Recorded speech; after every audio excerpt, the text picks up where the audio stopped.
Good evening to all of you. कौन कौन आ गया है क्लास में?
क्लास में कोई आ गया है तो वो मैसेज कर दे ताकि मुझे पता चल जाए।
Good evening Soni.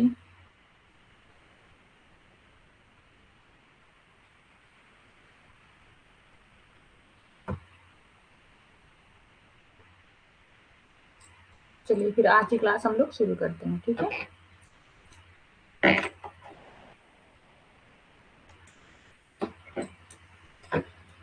कल की इसकी पहली वाली जो क्लास थी, सैटरडे को क्लास थी ना, आज तो मंडे है। तो उस क्लास में हम लोग फिलॉसफी के बारे में पढ़ लिए थे। हाँ, इंडियन स्कूल ऑफ फिलॉसफी के बारे में पढ़ लिए थे हम लोग। तो आज हम लोग क्या करेंगे? आज हम लोग बुद्धिज्म के बारे में पढ़ेंगे। जो भी प्रीवियस गुड इवनिंग शिल्पी, जो भी प्रीवियस ईयर के जितने भी क्वेश्चन ज़्यादातर जो बन रहे हैं वो आपके 3 टॉपिक पे ज़्यादा कवर किए जा रहे हैं, ठीक है। पहला क्या है? बुद्धिज्म से क्वेश्चन ज़्यादा आ रहे हैं, और दूसरा वेदांत से, और तीसरा सांख्य से। इन तीनों चीज़ों से क्वेश्चन ज़्यादा पूछे जा रहे हैं। तो इन चीज़ों को हम लोग थोड़ा अच्छे से डीपली वे में इसको समझेंगे। जो बुद्धिज्म और वेदांत है ये तो काफ़ी बड़ा है, मतलब थोड़ा टाइम लगेगा इसमें। हम लोग कम से कम एक दिन हम लोग को इसके लिए देना पड़ेगा, तो ही मतलब हर चीज़ उसकी जो है अच्छे से कवर हो पाएगी। और फिर उसके बाद क्या बचा? योगा और जैनिज्म। इससे क्वेश्चन कम आते हैं, लेकिन कभी कभी इससे भी आते हैं, तो पढ़ना तो सब हम लोग को, लेकिन हाँ, सांख्य, वेदांत और बुद्धिज्म ये तीनों हम लोग अच्छे से पढ़ेंगे। तो हम लोग चलते हैं, शुरू करते हैं। और ये हमारी आईडी है टेलीग्राम की, जो लोग ज्वाइन कर लिए हैं, ठीक है। जो लोग नहीं ज्वाइन कर लिए हैं वो भी ज्वाइन कर लें इसको।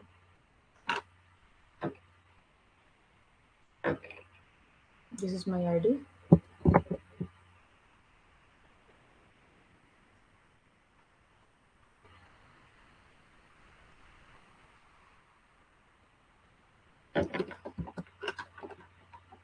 ओके।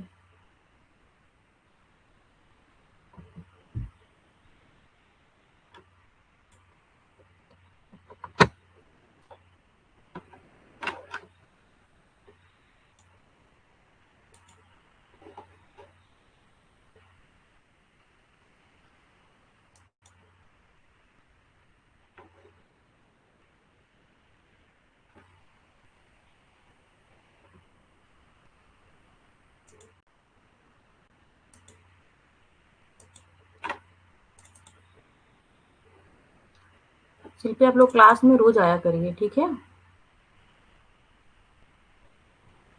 और जो ये फिलॉसफी वाला चैप्टर चल रहा है ना, यूनिट फर्स्ट जो चल रहा है, ये काफी टफ है। तो इसमें अगर आप हम लोग रोज रहेंगे क्लास में तो ज्यादा अच्छा रहेगा उसके लिए।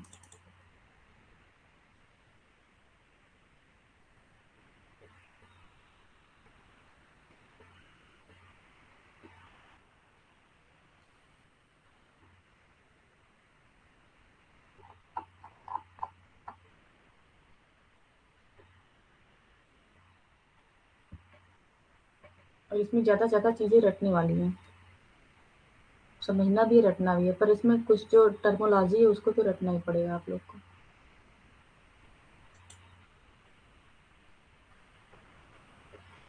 शिक्षा के उद्देश्य, इसका एक पॉइंट बचा भी था वैसे।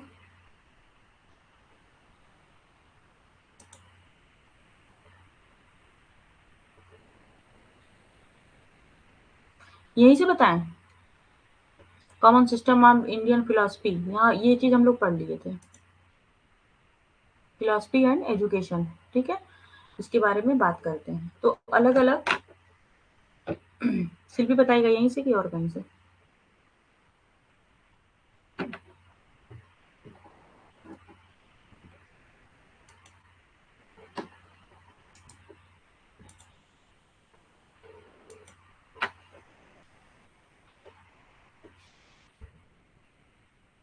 स्लाइड का नाम बताइएगा, कौन सी स्लाइड?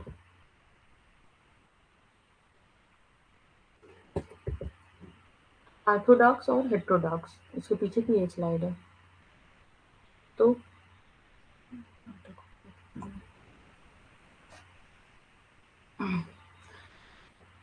ऑर्थोडॉक्स, ओके, ठीक है शिल्पी।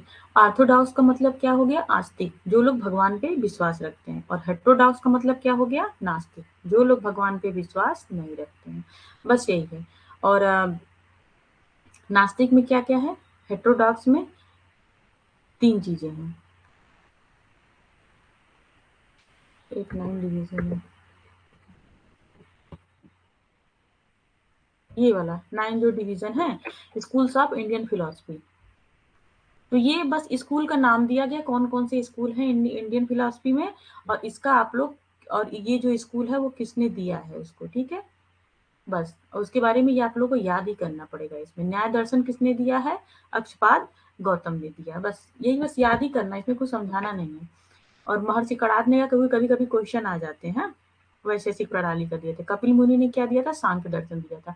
पतंजलि ने क्या दिया था? योग दिया था। जैमिनी ने क्या दिया था? मीमांसा दिया था। बादरायण ने क्या दिया था? व्यास दिया था। गौतम बुद्ध ने क्या दिया था? बुद्ध प्रणाली। इसमें से जो कुछ है वो हम लोग को पढ़नी है। महावीर स्वामी के जैसे हम लोग को जैन प्रणाली पढ़नी है आपके सिलेबस में, गौतम बुद्ध का हम लोग को बुद्ध प्रणाली पढ़नी है। और चारवाक का चारवाक प्रणाली, जैसे ये सिर्फ इसको पढ़ना नहीं है, ये आपके सिलेबस में नहीं, पर इसी से क्वेश्चन आ गया था। हाँ, जैमिनी की मीमांसा, पतंजलि का योग, ये भी पढ़ना है, पतंजलि का योग पढ़ना है, कपिल मुनि का सांख्य पढ़ना है हम लोग को। हाँ, ये सब चीजें पढ़ना है। तो ये जो इंडियन स्कूल है उसको बेसिकली 9 भागों में डिवीजन किया गया है। जो फिलॉसफी है वो 2 तरीके से डिवाइड हुई है। पहला क्या है? वेस्टर्न फिलॉसफी, और दूसरा क्या हो गया? Indian philosophy. जो वेस्टर्न फिलॉसफी है उसको भी आगे हम लोग अभी पढ़ेंगे, उसमें भी थोड़ी थोड़ी चीजें पढ़ेंगे। और अभी हम लोग इंडियन फिलॉसफी की शुरुआत किए हैं। वेस्टर्न फिलॉसफी में क्या क्या? आइडियलिज्म है, प्रैग्मेटिज्म है, एग्जिस्टेंस है, हाँ ये सब चीजें, नेचुरलिज्म है, ये सब आपकी वेस्टर्न फिलॉसफी में है। और इंडियन फिलॉसफी में ये बाकी 9 स्कूल है, 9 स्कूल्स ऑफ इंडियन फिलॉसफी। ये आप लोग एक बार जरूर इसको पढ़ लीजिए। ऑर्थोडॉक्स हेटेरोडॉक्स का जो भी मैं बता दी। हाँ, आस्तिक और नास्तिक, कौन भगवान को मानता है? भगवान और प्लस वेद, दोनों का होगा। क्योंकि जो एक और दर्शन था यहाँ पे है मीमांसा, मीमांसा और सांख्य जो है, ये दोनों क्या है? गॉड को नहीं मानते हैं, कि गॉड ने भगवान को नहीं बनाया है। लेकिन ये लोग वेद को मानते हैं, इसलिए तब भी ये लोग ऑर्थोडॉक्स में आते हैं। ऑर्थोडॉक्स का मतलब है कि जो वेद और भगवान दोनों को माने, तो ऑर्थोडॉक्स में आ जाएगा। जो नहीं मानता है वो हेट्रोडॉक्स में। तो हेट्रोडॉक्स में 3 ही है, वो चारवाक है, जैन है और बुद्ध है, 3 है लोग हेट्रोडॉक्स में आते हैं। ये हो गया common system of Indian philosophy. Indian philosophy का क्या सिस्टम है, ठीक है। रियलिटी की बात करती है, रियलिटी ऑफ द वर्ल्ड की बात करती है, खुद की रियलिटी के बारे में बात करती है, कर्मा के बारे में बात करती है, ठीक है। देखिए यहाँ हिंदी भी है और यहाँ इंग्लिश भी है।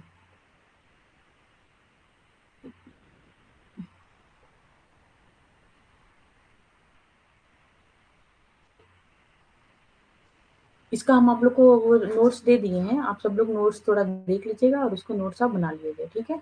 बंधन की बात होती है, मुक्ति की बात होती है कि मुक्ति कैसे मिलेगी, जो बंधन, उस बंधन में हम लोग कैसे बचते जा रहे हैं, हाँ। मुक्ति का साधन क्या क्या करके हम मोक्ष की प्राप्ति करेंगे, ठीक है। इस आगे हम लोग बौद्ध दर्शन में हम लोग ये सब पढ़ेंगे।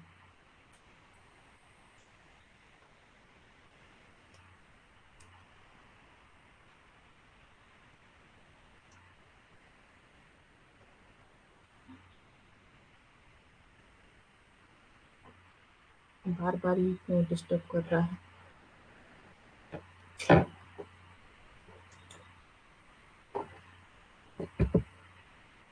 Philosophy and education. अब हम लोग यहाँ बात करते हैं कि फिलॉसफी का एजुकेशन से क्या संबंध है। तो अलग अलग राइटर ने इसके बारे में कुछ ना कुछ बोला है, तो वो हम लोग एक एक करके देखेंगे। जेम्स रॉस ने क्या बोला है, education is the dynamic side of philosophy. मतलब कि क्या होता है, ये गतिशील है, ये चेंजेबल होता है, ठीक है। जो दर्शन है वो एजुकेशन, जो एजुकेशन है वो क्या है, एक फिलॉसफी का क्या है, डायनेमिक साइड है, ठीक है। मतलब कि जो हमारा शिक्षा है, जो हमारी शिक्षा प्रणाली है, वो एक तरह से चेंजेबल है। वो फिलॉसफी के अनुसार कब चेंज होती रहती है। अलग अलग जो फिलॉसफर हैं, अलग अलग टाइप की शिक्षा के बारे में उन्होंने बताया। जैसे कि गौतम बुद्ध के टाइम में क्या था, अलग प्रणाली थी शिक्षा की, हाँ। जैन के बारे में अलग थी, इस्लामिक में क्या था, कुछ अलग ही था। तो यही हो गया इसका मतलब। और क्या हो गया, समझ में आ रहा है शिल्पी? हो गया ना, डाउट क्लियर हो गया आपका? फिस्टे ने क्या बोला, शिक्षा की कला दर्शन के बिना कभी भी पूर्णता प्राप्त नहीं हो सकती, ठीक है। कि मतलब इनका कहने का मतलब है कि जो शिक्षा है वो बिना दर्शन के, बिना दर्शन के ज्ञान के द्वारा शिक्षा हमको नहीं मिल सकती। अगर हमें शिक्षित होना है पूरी तरह से, तो हमें दर्शन के बारे में भी जानना पड़ेगा, हाँ। और ये क्या हो गया, जेंटाइल ने क्या बोला है, education without philosophy would mean a failure to understand the practice nature of. मतलब बिना फिलॉसफी के हम एजुकेशन का जो नेचर है वो उसको नहीं समझ सकते हैं, ठीक है। तो ये कुछ राइटर हैं जिन लोगों ने फिलॉसफी और एजुकेशन को एक दूसरे से जोड़ के देखा है, ऐसा ऐसा अपने अपना अपना अपना मतलब फिलॉसफिकल जो उनका पर्सपेक्टिव है उसको रखा है। अब हम लोग बात करेंगे determining the aspect of education, ठीक है। मतलब कि एजुकेशन का फिलॉसफी में क्या उपयोग है, क्यों हम मतलब कि जो हमारा फिलॉसफी ये अलग ब्रांच है, ठीक है। इसको हम एजुकेशन में क्यों पढ़ रहे हैं, मतलब क्या यूज है। हम अगर हम फिलॉसफी सीख जाते हैं, ठीक है, मेरे अंदर मतलब कि दर्शन कुछ समझ जाते हैं, तो हम उसको फिलॉसफी में तो उसको हम एजुकेशन में कैसे ले जाएंगे, क्या क्या हमको, क्या क्या एजुकेशन में क्या क्या चीजें हमको ऐसे आज सामने आएंगी जिसमें हमको फिलॉसफी की जरूरत पड़ती है।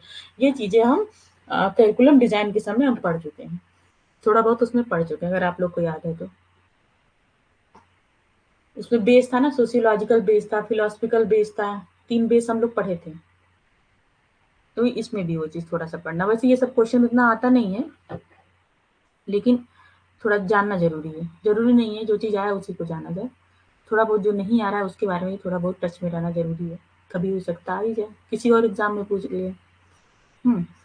एजुकेशनल एम्स ऑफ एजुकेशन, इसका एजुकेशन में एम क्या है? Educational philosophy guide the process of education by suggesting suitable aim from the diversities of life and selecting the means accordingly। मतलब इसमें क्या हो गया, इसका हिंदी भी है। हुँ? आप लोग हिंदी पढ़ लीजिए, इंग्लिश पढ़ लीजिए, ठीक है। शैक्षिक दर्शन जीवन की विविधता से उपयुक्त लक्ष्यों को सुझाव सुझाव देकर और तदनुसार साधनों का चयन करके शिक्षा की प्रणाली का मार्गदर्शन। मतलब यही है कि जो फिलॉसफी है वो हमारे एजुकेशन का एक तरह से मार्गदर्शन करता है हर चीज में, पाठ्यक्रम बनाने में भी करेगा, और जो शिक्षा के एम्स और ऑब्जेक्टिव डिसाइड करना उसमें भी हमको फिलोसफिकल तौर से देखना पड़ेगा, ठीक है। इसका मतलब यही हुआ, करिकुलम में क्या हुआ, यही वाला हम लोग पढ़े थे, करिकुलम वाला। करिकुलम फिलॉसफी,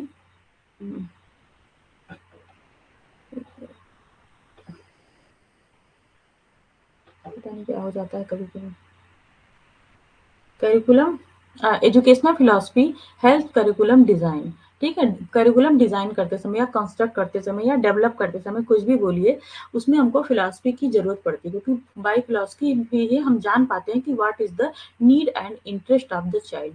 मतलब कि उसका फिलॉसफिकल इंटरेस्ट क्या है, उनका नीड क्या है, उनका साइकोलॉजिकल नीड क्या है, उनका साइकोलॉजिकल इंटरेस्ट क्या है। ये चीज़ें हम फिलॉसफी के थ्रू ही जान पाते हैं। करिकुलम अगर हमको डिज़ाइन करनी है, तो ये सब चीज़ों का भी ध्यान रखना पड़ेगा, जो कि आपके यूनिट 5 में ये दिया हुआ है।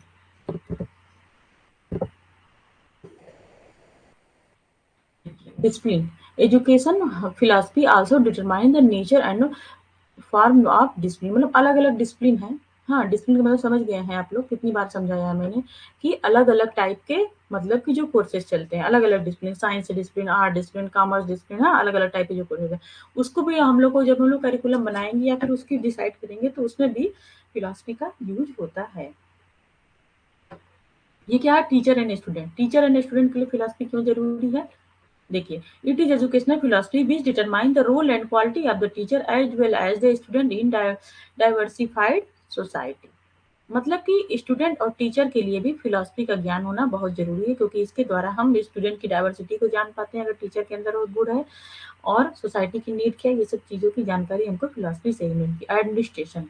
एडमिनिस्ट्रेशन का मतलब कि जो किसी भी स्कूल, किसी भी इंस्टीट्यूट, किसी भी यूनिवर्सिटी का जो एडमिन है, उसका एडमिनिस्ट्रेटर है, तो उसके भी नॉलेज में थोड़ा फिलॉसफी होना ज़रूरी है, ठीक है? क्योंकि क्या करता है, it help to it it is established a school इन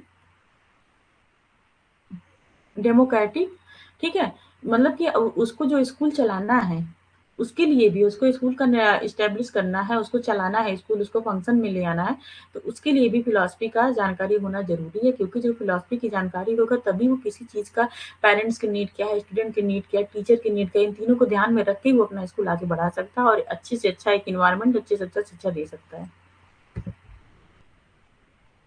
तो उसका हिंदी है, आप लोग एक बार पढ़ लीजिए।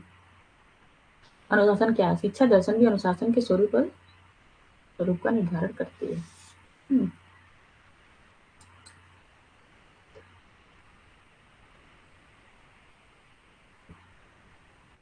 चलिए, ये यहाँ पे खत्म हो गया।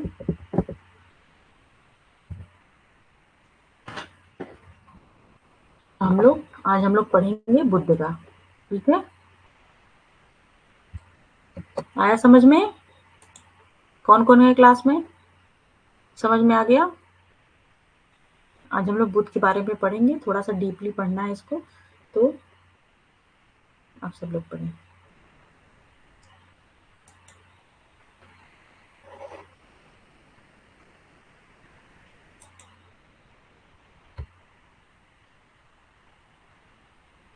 समझ में आ गया तो प्लीज़ मैसेज करें, और नहीं आया तो भी बताएँ।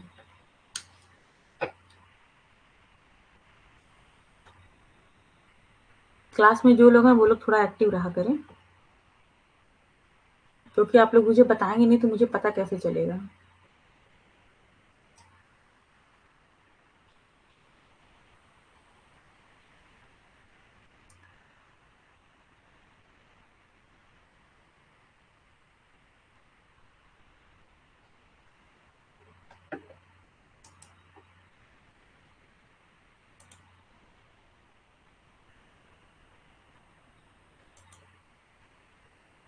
ओके, कोई नहीं बोल रहा, ठीक है। बुद्धिज़्म, चलिए बुद्ध के बारे में हम लोग पढ़ते हैं। बुद्ध से क्वेश्चन बहुत ज़्यादा ही पूछे जाते हैं, इसलिए आप लोग एकदम ध्यान से इसको पढ़िएगा। चीज़ें जो हैं इसमें कुछ क्या है ना, और एट फोल्ड इन्होंने बताया, त्रिपिटक बताया, इनकी एक बुक थी उसके बारे में बताया, तो वो सब चीज़ें भी आगे पढ़ेंगे, उसी उन्हीं सब चीज़ों से क्वेश्चन बनते हैं, ठीक है? बौद्ध धर्म किसने मतलब बौद्ध धर्म का प्रवर्तक कौन माना जाता है? महात्मा बुद्ध माना जाता है। ये सब नॉर्मल चीज़ें आप लोग को थोड़ी बहुत पता ही है।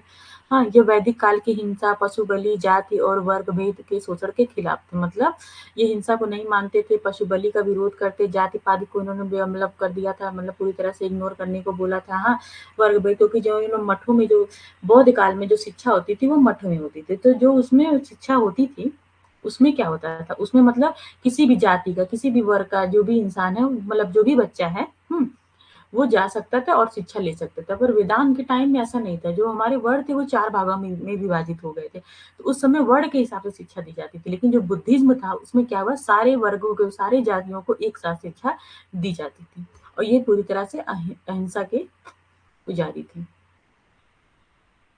ये लोगों के समान व्यवहार, अहिंसा और शांति के सिद्धांतों पर आधारित था। इनका ये जो दर्शन है, बुद्धिज्म है, बौद्ध दर्शन है, वो ऐसा है। इसमें आप देखिए, इसमें 4 नोबल ट्रुथ के बारे में बात की गई है। ये सब जो 4 नोबल है और 8 अनटोल्ड पाथ, उसमें पाथ दिया गया है। हाँ, अष्टांगिक मार्ग, मतलब ये सब चीजें आप लोग अच्छे से एकदम याद कर लीजिएगा उन चीजों को, क्योंकि क्वेश्चन इन्हीं से बनते हैं। देखिए, चलिए पढ़िए। पहला इन्होंने क्या, जो चीजें ना वो एक सीक्वेंस से ही पूछी जाती है। ऐसा नहीं कि आप सफरिंग पहले ला देंगे और 8 फोल्ड पाथ बाद में लाएंगे, लास्ट में नहीं लाके आप इसको बीच में रख देंगे, रीजन को आप एकदम लास्ट में रख देंगे। पर तो ये सब चीजें नहीं करनी। जो चीज जैसे दी गई है वैसे ही याद करनी है, क्योंकि कभी कभी सीक्वेंस मिलाने को भी आ जाता है। तो आप लोग को एक सही सीक्वेंस में याद करना पड़ेगा।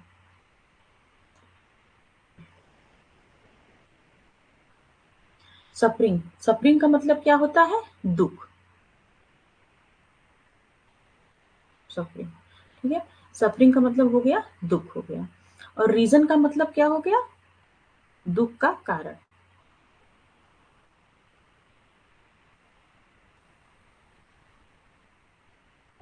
दुख का कारण।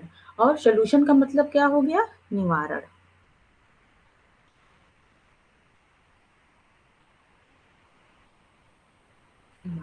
और 8 फोल्ड पाथ का ही मतलब हो गया अष्टांगिक मार्ग।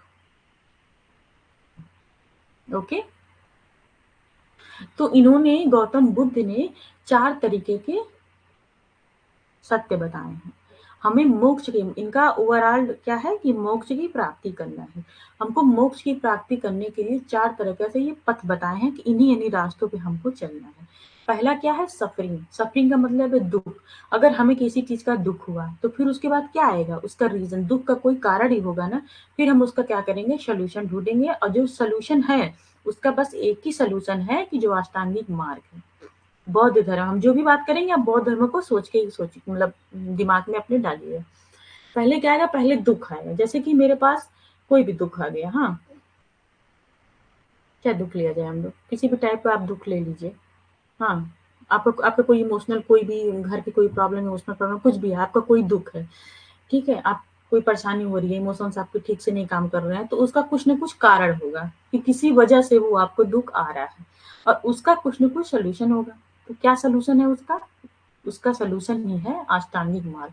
तो पहले दुख है, फिर दुख का कारण होगा, फिर उसका निवारण होगा, हम सोल्यूशन खोजेंगे, उसका सोल्यूशन ही क्या है, 8 फोल्ड पाथ चाहिए। ओके, ये आ गया। तो आप लोग इसको एक सीक्वेंस में याद करिएगा, suffering, reason, solution and 8 fold path. यही है 4 नोबल ट्रूथ। ऐसे करके क्वेश्चन आ जाता है कि बुद्ध का 4 नोबल ट्रूथ क्या है। अब हम लोग बात करेंगे जो 8 नोबल पाथ के बारे में उन्होंने बताया है, उसको हम लोग वन बाय वन करके समझेंगे।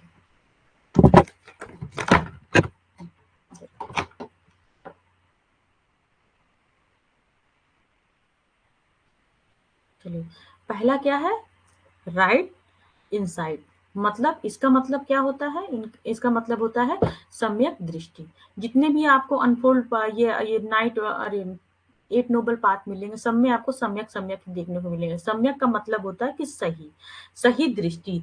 मतलब क्या है, जो हमारे देखने का नजरिया है वो क्या होना चाहिए, वो हमेशा सही होना चाहिए। इनका कहने का मतलब यही है। और उसके बाद दूसरा क्या हो गया, सम्यक संकल्प। मतलब कि मानसिक और नैतिक जो हमें विकास करना है उसका हमको पहले की सही तरीके से एक संकल्प लेना चाहिए। हाँ, हर कोई चाहता है कि अपना मानसिक और नैतिक विकास करना, उसके लिए हमको क्या करना है, पहले तो हमें कोई ना कोई उसका लिए संकल्प लेना चाहिए कि इन कामों से हमारा अच्छे से, जो विल पावर हमारा है वो मजबूत होगा। तो एक सही संकल्प लेना बहुत जरूरी है। तीसरा क्या हो गया, राइट स्पीच, यानी संवक वाक। मतलब कि जो हम बोल रहे हैं, जो हमारी वाणी है उसमें क्या होनी चाहिए, उसमें पवित्रता होनी चाहिए, उसमें सत्यता होनी, मतलब कि झूठ नहीं बोलना, जो बोलना है सही बोलना और पवित्र तरीके से बोलना है, किसी को गाली गलौज नहीं करना है।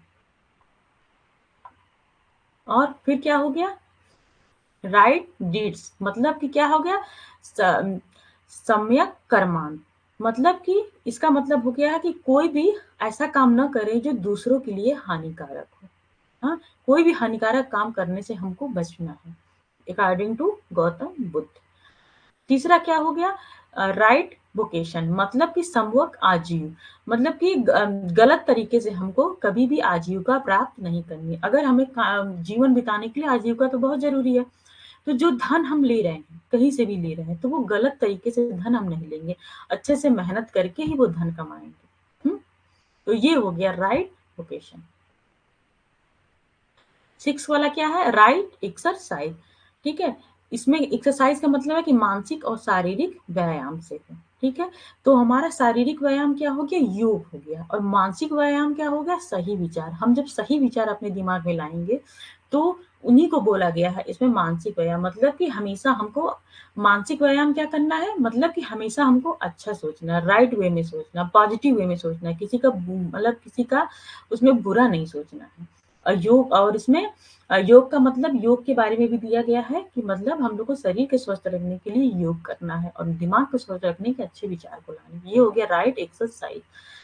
7th वाला क्या हो गया, राइट मेमोरी।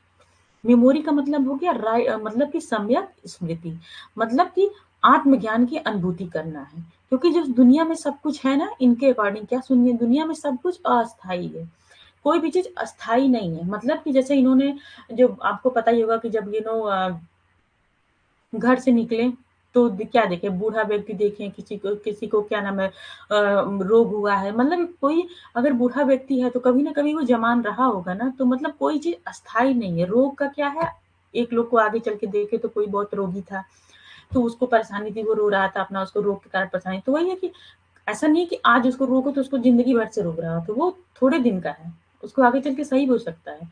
तो उसका मतलब यही है कि मतलब कि इसमें क्या सम्यक स्मृति में क्या है कि आत्मज्ञान की अनुभूति हो जाए, और कि मतलब क्योंकि कोई चीज अस्थाई नहीं है इसमें। ठीक है, मतलब कि जैसे कि हमको अच्छा कर्म करना, ये सोच के नहीं करना जैसे कि लोग चोरी करते हैं, लूटपाट करते हैं, इसलिए कि हम ये धन लेके इकट्ठा कर ले और आराम से हमारे आगे आने वाली पुश्तें काम करेगी। उसका यही मतलब कि कोई चीज, आपका जो धन है वो भी अस्थाई नहीं है, इसलिए आप आत्मज्ञान की अनुभूति करिए, अच्छा सोचिए, अच्छा खाइए, अच्छा करिए।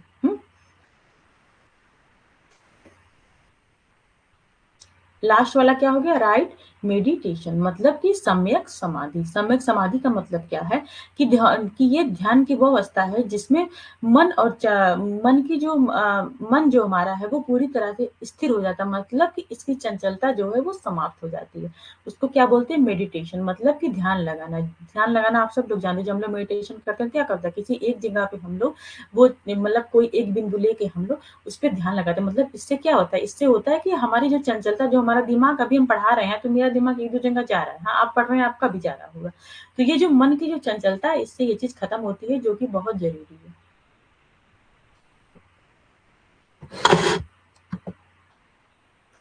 ये इन्होंने दिए थे 12 नोबल लिंक भी दिए थे। हाँ, तो ये अलग अलग करके ये भी आप लोग को याद करना, इससे क्वेश्चन कम आते हैं, लेकिन इन्होंने दिया था तो हम लोग को पढ़ना भी है। अविद्या है, संस्कार है, विगणना है, और नामारूपा है, सदयतम है, और स्पर्श है, वेदना है, तृष्णा है, उपादान है, भावा है, जाति है, और जन्म मरण का जो बंधन है वो है। ठीक है, ओल्ड एज डेथ।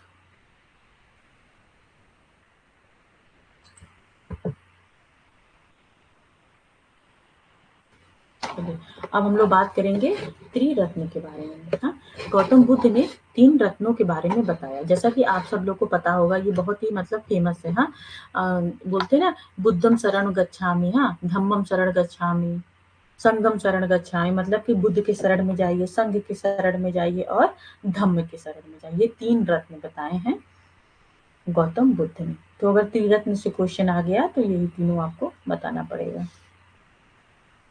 ये एक तरह से मुक्ति का मार्ग है, बुद्ध के शरण में जाइए आप। मतलब कि बुद्ध के शरण का मतलब है, अब तो बुद्ध है नहीं तो उनके शरण में कहाँ से जाएंगे। उनका मतलब है बुद्ध ने जो शिक्षा दी है, जो जो अपने बारे में, जो अभी इसके पहले बारे में लोग बोले कि दुख है, दुख का कारण है, दुख का निवारण है, और उसके अष्टांगिक मार्ग, मतलब कि जो उनकी शिक्षा है उस पर आप चलिए। अष्टांगिक मार्ग जो हम लोग पढ़े आप,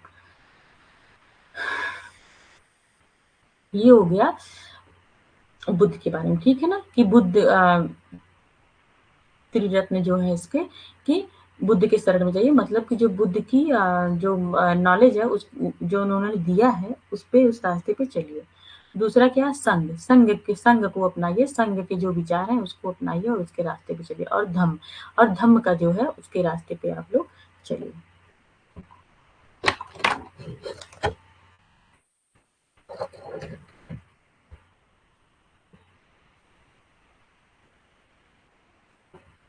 ये देखिए त्रिपिटक, ये क्या है? एक तरीके से बुक है। ये बौद्ध धर्म की बुक है। बौद्ध धर्म के प्राचीनतम ग्रंथ है जिसमें भगवान बुद्ध के उपदेश संग्रहित है। एक तरह की बुक है जिसमें भगवान बुद्ध ने जो उपदेश दिए हैं वो संग्रहित है। मतलब किसमें? ये पाली भाषा में लिखा गया है और अन्य भाषाओं में भी अनुवादित है। ये पहले पाली भाषा में लिखा गया और बाद में जो उनके अनुयायी हुए ढेर सारे लोग अलग अलग जगह, क्योंकि जो बौद्ध धर्म है सिर्फ इंडिया का नहीं है, बहुत ज्यादा ये इसका विषय, तो पूरे विश्व में ये जो धर्म है ये फैला हुआ है। तो जैसे कि ये धर्म चाइना में भी फैला हुआ है। तो जो ये जो बुक है वो यहाँ तो पाली धर्म में लिखी गई, हाँ, लेकिन चाइना वाले क्या पाली धर्म तो समझेंगे नहीं, तो वो चाइनीज में ही समझेंगे। तो ये उसमें भी अनुवादित है। इसमें 3 पिटक है, मतलब बोल सकते हैं 3 तरीके का इसका बुक है। हाँ, 3 तरह की इसको तिजोरियाँ मानी गई हैं। विनय पिटक है, सुत्ता पिटक है और अभिधन्य पिटक है। ये 3 तरह की बुक है, ये तीनों आप लोग को याद करनी है। इसको अगर सीक्वेंस में भी नहीं याद करेंगे तो भी चल जाएगा। विनय पिटक, सुत्ता पिटक, अभिधन्य पिटक। जो बौद्ध धर्म है वो 2 संप्रदाय में बँटा है। ये आप लोगों को भी पता ही होगा, महायान और हीनयान। कोई क्लास में है क्या? सोनी शिल्पी, क्लास ज्वाइन करके कहाँ चले गए? हाँ, श्रीलंका में भी हैं। श्रीलंका में तो अलग भाषा चलती है ना, शायद वहाँ बांग्ला भाषा चलती है। हम लोग के यहाँ की बांग्ला नहीं चलती, वो अलग टाइप की बांग्ला चलती है। वहाँ की बांग्ला थोड़ी दूसरी है यहाँ से। तो वो भाषा नहीं लिखे होंगे। हुँ। अब हम लोग पढ़ते हैं महायान और हीनयान। जो महायान होते हैं,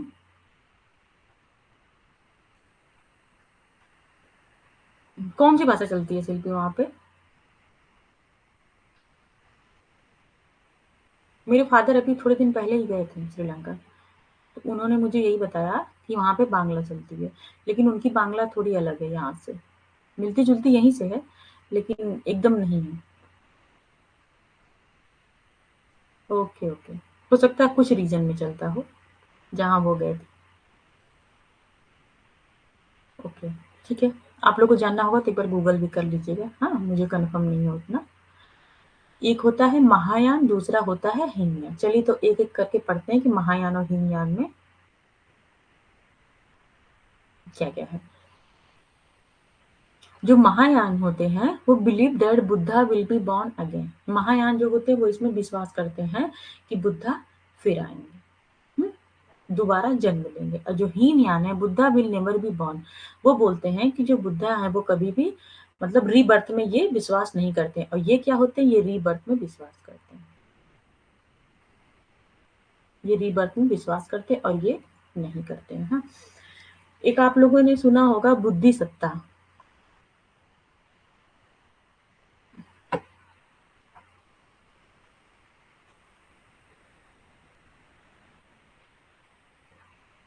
बुद्धि सत्ता, बुद्धि सत्ता क्या है?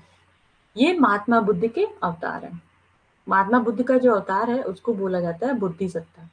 और जैसे हीनयान है, ये नहीं मानते कि बुद्धा रिबॉर्न होंगे, मतलब पुनः जन्म लेंगे। जो महायान होता है वो मानते हैं कि बुद्धा जन्म लेंगे। और वो लोग ये भी मानते हैं कि कलयुग में बुद्धा जब आएंगे तो उनका अवतार पता है क्या होगा? उनका अवतार होगा कल्कि। ठीक है, क्वेश्चन आ सकता है क्या पता, कि जब बुद्धा कलयुग में अवतार लेंगे तो वो कल्कि उनको बोला जाएगा। और जो इसके पहले लिए थे उसको क्या बोला गया था? बुद्धि सत्ता। लेकिन जो आने वाले कलयुग में अवतार लेंगे उसको कल्कि बोला जाता है। कल्कि मतलब बोला जाएगा जब वो अवतार लेंगे। और जो ये आएंगे कलयुग में कैसे आएंगे? वो घोड़े पे बैठ के आएंगे। ठीक है, तो ये भी चीजें आप लोग नोट कर लीजिएगा। कि बुद्धि सत्ता, इनका अवतार जो है वो बुद्धि सत्ता है, लेकिन जो कलयुग में होगा वो क्या होगा, कल्कि होगा, कल्कि बोला जाएगा, और वो हार्स पर बैठ के आएंगे, ऐसा महायान मानते हैं। और हीनयान तो रिजेक्ट कर दिए हैं कि रिबॉर्न नहीं है। ठीक है, इसमें लैंग्वेज क्या है, संस्कृत, इन लोग की लैंग्वेज क्या है, Pali. Versus Buddha in ideal form. ठीक है, और ये जो बुद्धा की वर्शिप क्या करते हैं, आइडियल, बुद्धा का मतलब कि जो स्टैचू है उसको ये लोग पूजा करते हैं, जो महायान है। पर जो हीनयान है वो क्या बोलते हैं, Buddha was not a intellectual, Buddha was an intellectual, मतलब नॉट गॉड, मतलब कि ये मानते हैं कि जो बुद्धा है,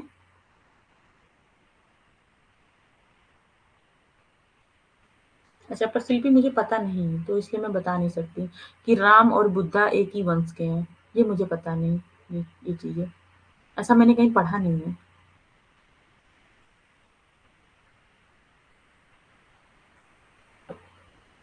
ठीक है, तो जो बुद्धा है इनका ये लोग बुद्धा की जो बौद्धिक चीजें हैं उसकी पूजा करते हैं, ये नहीं मानते हैं। ठीक है, इनका आइडल फॉर्म में ये पूजा, मतलब मूर्ति पूजा ये नहीं करते हैं।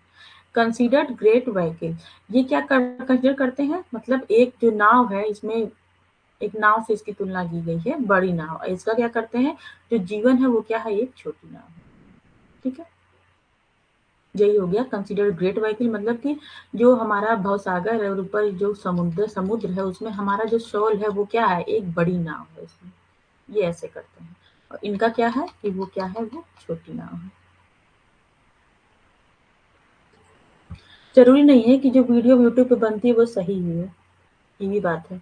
कहीं कोई चीज रिटन फॉर्म में हो, जो बड़े बड़े ग्रंथ है इस सब में लिखा गया है तो फिर ठीक है, बाकी वीडियो पे तो लोग ऐसे ही ज्ञान देते रहते हैं यूट्यूब पे।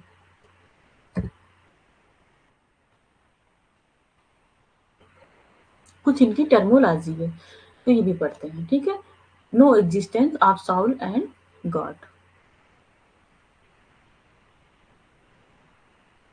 इन्होंने बताया है, मतलब कि जो बुद्धिज्म वाले लोग हैं, बुद्ध को मानने वाले लोग हैं, इसका बताया इन्होंने, मतलब बुद्ध ने जो शिक्षा दी है कि कोई आत्मा या एक मिनट, कोई अस्थाई आत्मा या ईश्वर नहीं हो सकता है।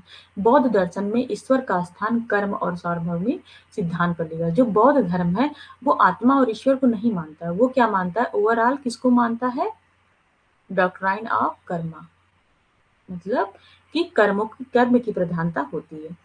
दूसरा क्या है, कर्म और रीबर्थ, मतलब कि वही हो गया कि कर्म को मानते हैं और रीबर्थ को मानते हैं।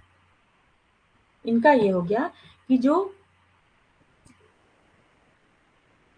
व्यक्ति का वर्तमान का जो, मतलब जो जो चीजें हमको वर्तमान में हो रही है, अगर मेरे सामने मेरे साथ कुछ वर्तमान में अच्छी चीजें हो रही हैं तो वो हमारे जो पास्ट है उसका कर्म है। ठीक है, इनका ये मानना है। इनका मतलब है कि जैसे कि अगर हम पास्ट में कुछ अच्छा काम किए हैं तो वो क्या है, वो हमारे आज का प्रेजेंट हो रहा है। आज हम कुछ अच्छा काम कर रहे हैं तो वो चीज हमको कब मिलेगी, फ्यूचर में अच्छा मिलेगी। और जो चीजें अगर फ्यूचर में नहीं मिल पाई तो वो फिर क्या होगा, जब हमारा रीबर्थ होगा तो अगले जन्म में भी हमको वो चीजें, वो हमारे जो फल है, हमारा आज का जो फल है वो अगले जन्म में भी मिलेगा। मतलब ये पूरी तरह से रीबर्थ में बिलीव करते हैं। इनका एक और टर्म आता है बौद्ध धर्म में, निर्वाणा, कि निर्वाण क्या होता है। बौद्ध धर्म का मानना है कि निर्वाण की प्राप्ति ही जीवन का परम लक्ष्य है। हाँ, निर्वाण का मतलब पता है क्या होता है, मोक्ष। निर्वाण हाँ, अर्थात अज्ञानता के बंधन से निर्वाण का, इन्होंने देखिए यहाँ मतलब लिखा हुआ, अर्थात क्या है, अज्ञानता के बंधनों या बंधनों से मुक्ति। मतलब मोक्ष क्या होता है, मोक्ष जब आदमी मर जाता है तो भी उसको बोला जाता है कि मोक्ष मिल गया। और नहीं तो जब धरती पे भी रहता है तो वो कैसे मोक्ष पा, जब वो जन्म मरण के बंधन से मुक्ति पा जाता है तो उसको मोक्ष करते हैं। हाँ, उन्होंने मोक्ष मोक्ष का मार्ग ही बताया है, जो आस्थांगिक मार्ग है वही क्या है, मोक्ष का मार्ग है। अच्छे तरीके से बोला जाए तो वही निर्माण का मार्ग है, हमारे निर्वाण का मतलब मोक्ष का मार्ग है। नॉन वायलेंस, मतलब कि अहिंसा के पे इन्होंने बल दिया है। हाँ? अभी आप लोगों ने पीछे भी इसके बारे में पढ़ा कि मतलब पशु बलि या किसी भी तरीके से अहिंसा, किसी भी चीज को मतलब इसमें हानि नहीं पहुंचानी है। Characteristic of Buddha education system. ठीक है, बुद्धा का जो एजुकेशन सिस्टम है उसकी कैरेक्टरिस्टिक्स क्या है, चलिए देखते हैं करके। एजुकेशन इन मठ, मठ इसको बोलते हैं। मोनेस्ट्री का मतलब क्या होता है, मठ।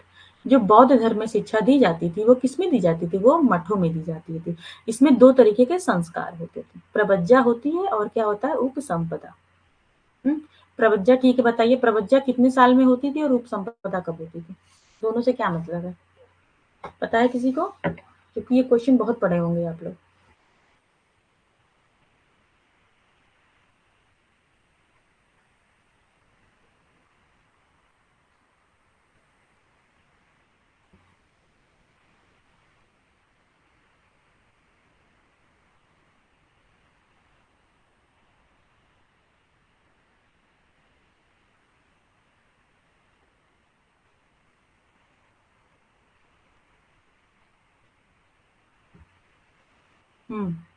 वो ठीक है, लेकिन प्रवज्जा का मतलब क्या है इसमें, कितने साल में बच्चे को प्रवज्जा संस्कार होता था और कितने साल में उपसंपदा संस्कार होता था।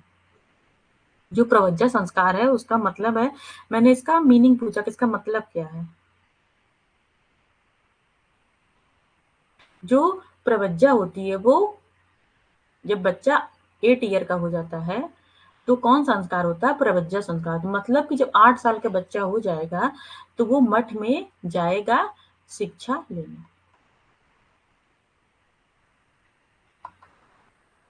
ओके, वो मठ में जाएगा शिक्षा लेने, इसी को बोलते हैं प्रवज्जा संस्कार। 8 साल का बच्चा जब स्कूल में शिक्षा लेने जाता है घर से, तो वो जो संस्कार होता है वो होता है प्रवज्जा संस्कार। और उपसंपदा संस्कार क्या होता है कि 12 साल का शिक्षा लेने के बाद जब वो ब्रह्मचर्य जीवन से गृहस्थ जीवन में प्रवेश करता है तो उसका होता है उपसंपदा संस्कार। इसमें क्या है, इसमें दोनों जीवन पे फोकस किया है, ब्रह्मचर्य पे भी किया गया है और इसमें गृहस्थ पे भी फोकस किया है। लेकिन जब तक आदमी मठ में रहेगा, जब तक बच्चा शिक्षा लेगा, शिक्षा लेता रहेगा, तो उसको कौन सा संस्कार उसके अंदर आएगा, मतलब उसको ब्रह्मचर्य का पालन करना है। और आफ्टर 12 ईयर जब वो शिक्षा प्राप्त कर लेगा, 12 साल की जब वो शिक्षा प्राप्त कर लेगा तो उसका हो जाएगा उपसंपदा संस्कार, तब वो गृहस्थ जीवन में जा सकता है, शादी कर सकता है। गुड कल्पे, इसमें एम्स ऑफ एजुकेशन मतलब एजुकेशन का इसमें एम क्या क्या है, निर्वाण मतलब कि क्या है, मोक्ष की प्राप्ति, सेल्फ रियलाइजेशन।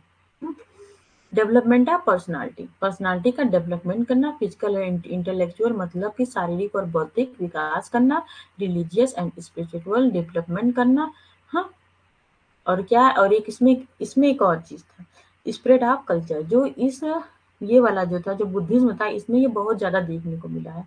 मतलब कि जो भी इसमें मतलब मठ से शिक्षा लिया, फिर जैसे भी बौद्ध की शिक्षा को अगर फॉलो किया तो उसको बोला जाता था कि वो जाके इस शिक्षा का मतलब कि ये जो धर्म है, बौद्ध धर्म है, इसका जाके प्रचार प्रसार करे।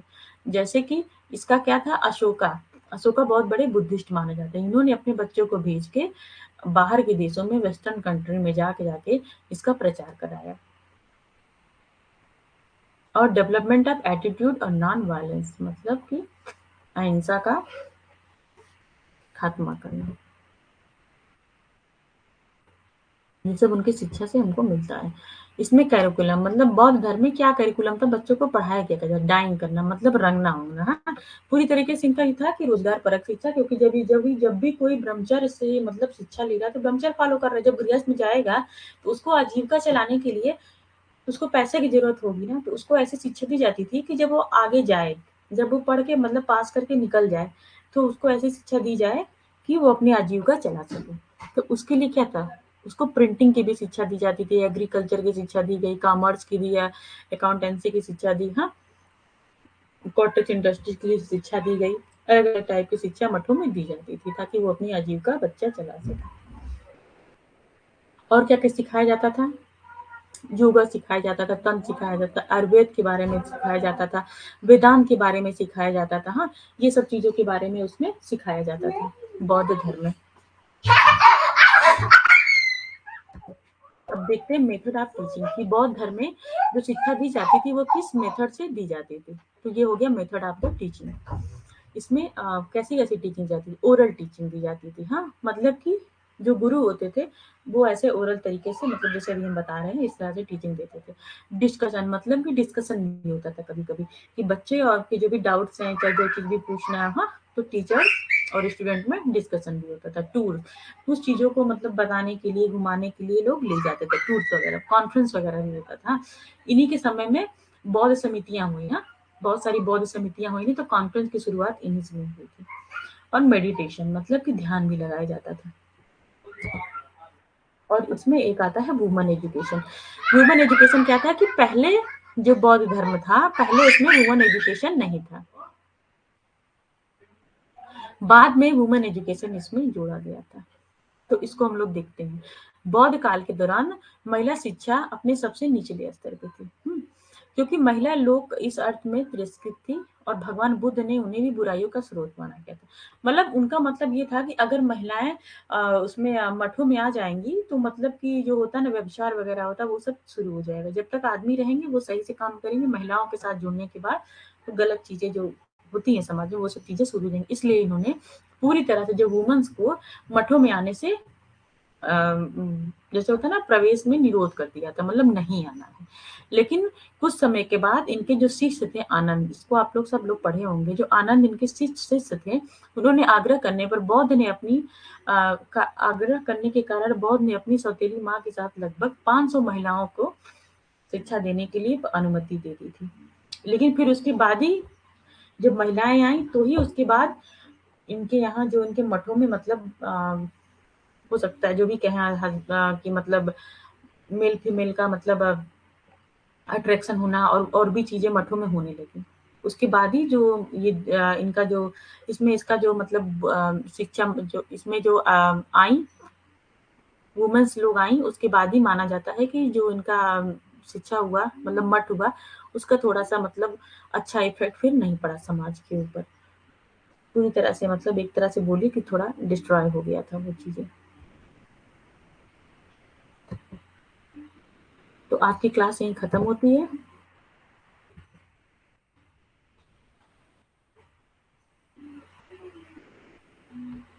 ठीक है, कल हम लोग किसके बारे में पढ़ेंगे? कल हम लोग पढ़ेंगे जैन दर्शन के बारे में। और जैन दर्शन थोड़ा सा ही पढ़ना, मतलब छोटा है इसमें, इसमें ज्यादा चीजें पढ़नी है। और कल हम लोग वेदांत के बारे में भी पढ़ेंगे।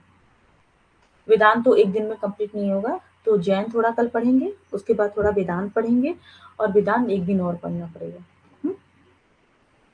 जो ये यूनिट है, यूनिट 1 है, इसमें थोड़ा टाइम लगेगा आप लोग को इसको पढ़ने में, क्योंकि हम धीरे धीरे थोड़ा चल के अच्छे से डीपली में पढ़ते रहेंगे, और बाकी यूनिट थोड़े कम टाइम लगेंगे उसमें।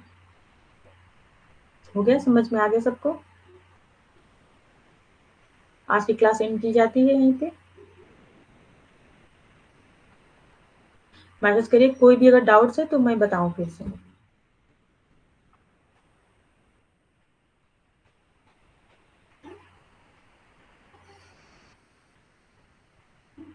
किसी कोई डाउट्स है? शिल्पी, सोनी?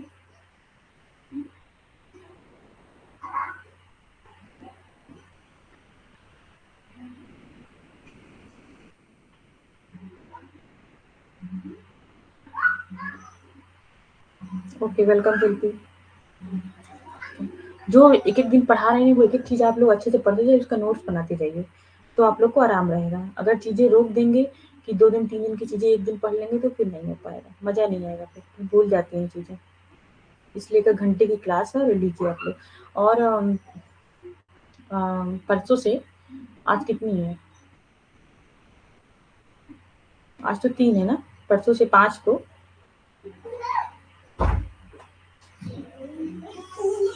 हेट्रोडॉक्स और ऑर्थोडॉक्स का सिंपल सा है।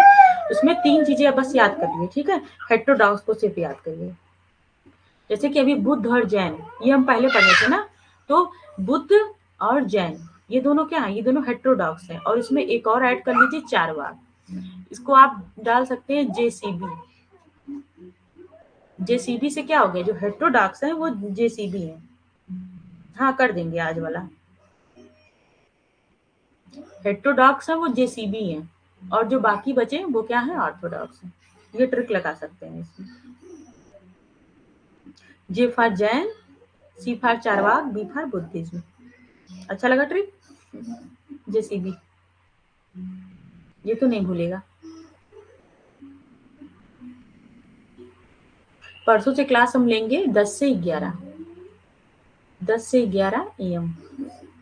ये क्लासेस कभी कभी रहेंगी, और जब रहेंगी तो एक दिन पहले ही आपको अनाउंसमेंट कर दिए जाएंगे पिलर फॉर्म के थ्रू। पिलर फॉर्म को जो है तो उसके थ्रू अनाउंस कर देंगे, हाँ, और टेलीग्राम पे भी बता देंगे कि कभी कभी क्लासेस रहेंगी इसमें 10 से 11, कभी कभी क्लास रहेगी, कभी कभी क्या ज़्यादातर ही रहेगी, कभी कभी नहीं रहेगी, क्योंकि हम लोग को 15 मई तक सिलेबस कंप्लीट करना है, तो हम लोग को थोड़ा जल्दी चलना पड़ेगा। एक दिन में 2-2 क्लास लेंगे तो ही हो पाएगा। उसके बाद आपका रिवीजन PYQ चलता रहेगा 1 महीने, और 1 महीने हम लोग सिर्फ रिवीजन और PYQ करेंगे, जो भी डाउट्स है सब क्लियर करेंगे उसमें, ढेर सारे PYQ लगाएंगे। ओके, फिर आज की क्लास यहीं खत्म करते हैं। ओके, बाय, गुड नाइट सबको।